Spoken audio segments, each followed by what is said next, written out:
Over coming months, we will be looking for compelling evidence that inflation is moving down, consistent with inflation returning to 2%. We anticipate that ongoing increases in the target range for the federal funds rate will be appropriate.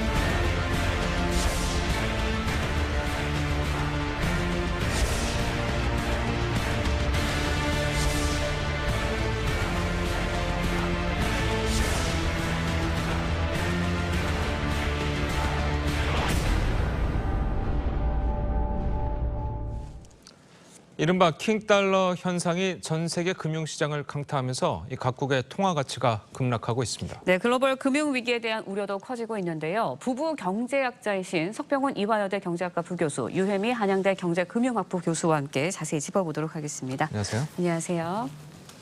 네, 이제 방금 전해드렸듯이 한국이 세계 국채지수 관찰 대상국에 이름을 올리게 됐거든요. 어떤 의미가 있는 겁니까? 예, 일단 희소식입니다. 세계 국채 지수는 3대 채권 지수 중에 하나인데요. 네. 그동안에 이제 우리나라 같은 경우는 이제 몇 가지 요건을 충족시켜야 편입이 될 수가 있었습니다. 발행 잔액 500억 달러 이상, 그다음에 신용 등급은 S&P 기준으로 A- 이상, 네. 그리고 외국인 투자자 시장 접근성 수준 뭐 이런 거에 요건을 만족시켜야 되는데 우리나라가 문제가 됐던 거는 외국인 투자자 시장 접근성 수준 부분이었거든요.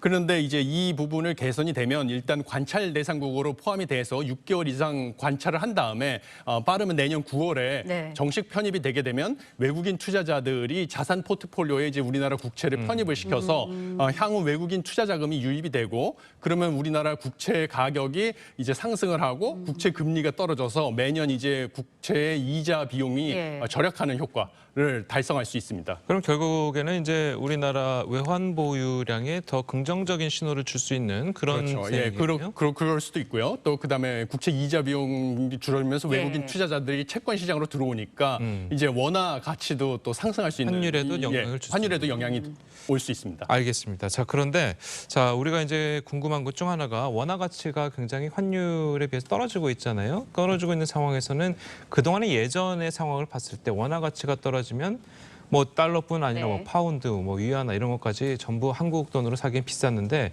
요즘은 미국 달러를 제외하고는 모든 통화가 떨어지고 있는 상황이거든요. 자, 이런 상황은 왜 일어나는 겁니까?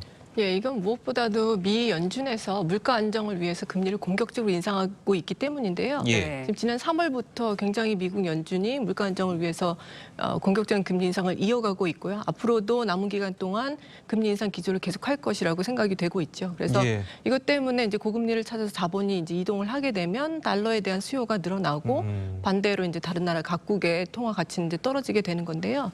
이렇게 이제 금리가 계속 인상이 되면 네. 사실은 경기 침체가 불가피한 측면이 있거든요. 그러니까 이게 미국만이 아니라 모든 다른 지금 다른 중앙은행들도 금리 인상을 계속해서 이어가고 있기 때문에 이것이 글로벌 경기 침체라든지 이런 가능성을 높이게 되면 또 안전자산으로서 달러에 대한 수요가 늘기 때문에 여러 가지 이유로 이제 킹달러 현상이 앞으로도 당분간 지속될 것으로 생각됩니다. 예. 네, 앞서서도 잠시 이야기가 나왔지만 영국 파운드화 또 중국의 위안화, 엔화도 가치가 계속해서 떨어지고 있고 급락하고 있는 상황인데 앞서서도 이야기를 해주셨지만 이런 추세가 계속해서 진행이 된다면 글로벌 금융 위기에 대한 우려도 나오고 있거든요. 어떻게 전망하세요? 예, 그런 가능성도 뭐 배제할 수는 없다고 생각을 합니다. 왜냐하면 특히 이제 신흥국들이 취약을 한데요. 신흥국들 같은 경우는 일단은 대외 채무를 갖다가 달러화로 가지고 있는 경우들이 많이 있습니다. 네. 그러면 이제 두 가지 이유로 고통을 받게 되는데요. 미국 이제 금리가 이제 상승을 하니까 달러 채무에 대한 이제 이자 비용 부담이 늘어나고요.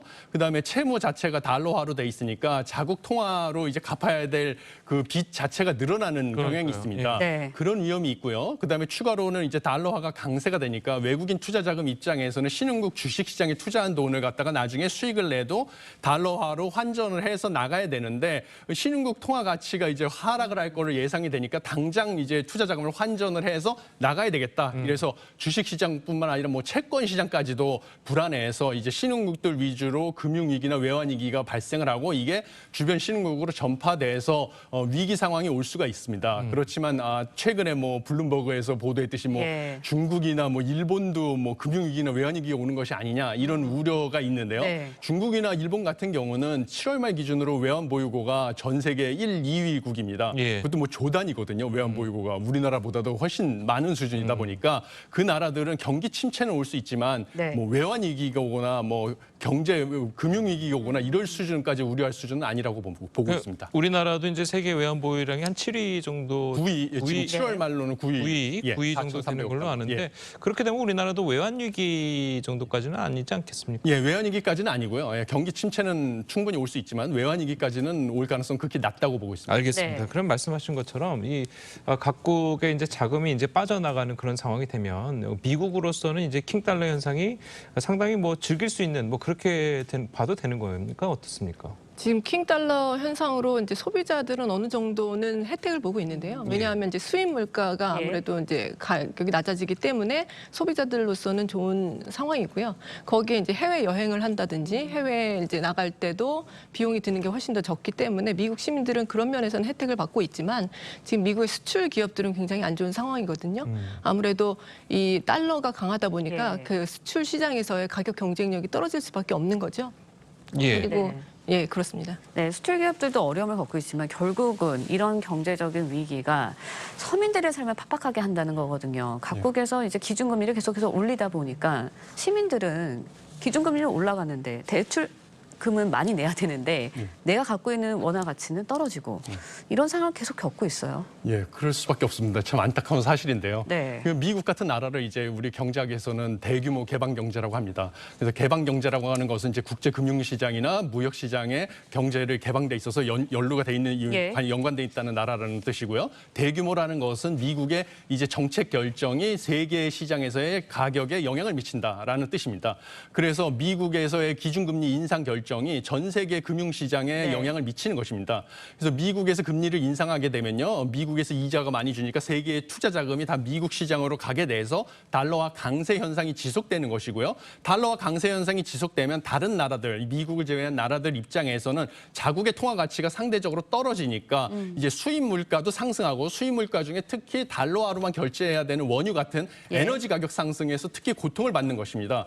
그러면 서민들 입장에서는 이제 물가 상승으로 고통을 받고 또 각 나라들에서는 물가를 억제하기 위해서 그리고 환율을 안정시키기 위해서는 금리를 상승시킬 수밖에 없는 것이죠. 그러니까 물가도 오르는데 예. 금리도 올라가서 자신의 삶은 팍팍해지고 각 나라들은 소비도 줄어들고 투자도 줄어드니까 당연히 경기 침체가 올 수밖에 없는 것입니다. 그래서 이런 전 세계적인 경기 침체 현상, 미국을 제외한 그런 현상이 당분간 지속될 것으로 예상하고 있습니다. 예. 네. 그래서 뭐 우리나라 증시 같은 경우에도 뭐 코스피가 뭐 2,200선도 무너지고 그런 상황에서 증시를 회복을 바라는 분들이 많을 텐데 좀 어떻습니까? 지금 상황 같은 경우에는. 지금 상황이 이게 좋지는 않죠. 왜냐하면 이제 아무래도 앞으로 환율이 당분간은 계속 상승할 것으로 예상이 되고 있거든요. 예. 그러니까 국내 증시에서 외국인 자금이 계속해서 빠져나갈 요인으로 작용을 할 수가 있고요. 네. 그래서 최근에 이제 2,200선 이제 무너지고 있는데 지금 사실은 하방이 어딘지 알 수 없는 그래서 2,000선도 떨어지는 그 밑으로 떨어지는 것도 2,000선 우리가 아래. 배제할 수 없는 그런 상황이라고 볼 수가 있고요. 예. 그래서 지금 뭐 빚을 내서 뭐 주식 투자를 하셨던 예. 분들이라든지